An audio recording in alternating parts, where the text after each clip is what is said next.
ఇవాళ బీఆర్ఎస్ అంబేద్కర్ సచివాలయం ముంగట మాజీ ప్రధాని రాజీవ్ సార్ విగ్రహాన్ని ఆవిష్కరిస్తుండ్రు కదా ముఖ్యమంత్రి సారు. సచివాలయంలో తెలంగాణ తల్లి ఉండవలసిన జాగల రాజీవ్ గాంధీ విగ్రహం ఎందుకు పెడతారని అటు బీఆర్ఎస్ వాళ్ళు జంగులేపిట్రు. తెలంగాణ ఆత్మగౌరవాన్ని నమ్ముతుండ్రని గరమైతురు.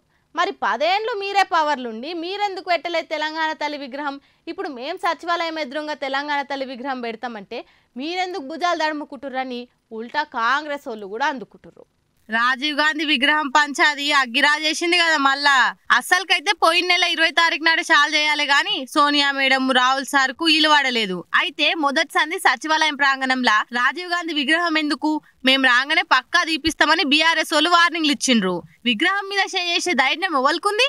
ఏసి చూడుర్రి, అటెన్కి ఏమైతుందో తెలుస్తుందని అటు సీఎం సార్ కూడా గట్టిగానే వార్నింగ్ ఇచ్చిండు. మేము తెలంగాణ తల్లి విగ్రహాన్ని పెడదాం అనుకున్న జాగల రాజీవ్ గాంధీ విగ్రహం ఎందుకు పెడుతుండ్రని బీఆర్ఎస్ వాళ్ళు సలసల మసిరిండ్రు. ఇక రేవంత్ సార్ ఉండి 10 ఏళ్ళు మీరే పవర్లున్నారు, అప్పుడు ఎందుకు పెట్టలేదు, ఇప్పుడు అన్ని డ్రామాలు ఎందుకు చేస్తుండ్రని మండిపడ్డాడు. తెలంగాణ తల్లి విగ్రహం ఉండవలసిందే ఆడ కాదు, సచివాలయం ఎదురుగానే ఉండాలి అని ఆల్రెడీ జాగ చూసి భూమి పూజ కూడా చేసిండ్రు. డిసెంబర్ 9 నాటికి తెలంగాణ తల్లి విగ్రహం పూర్తయ్యేటట్టు పనులు కూడా శకశక అయిపోతున్నాయి.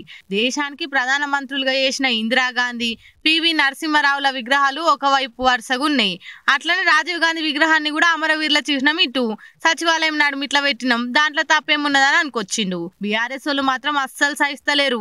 తెలంగాణ ఆత్మగౌరవాన్ని ఢిల్లీలో బొందబెట్టిండ్రు, మేము వచ్చినాక పక్క తీసేసుడే అని వార్నింగ్లు ఇస్తుండ్రు. మరి విగ్రహాల పంచాది ఇంకేడదాకా పోతుందో చూడాలి.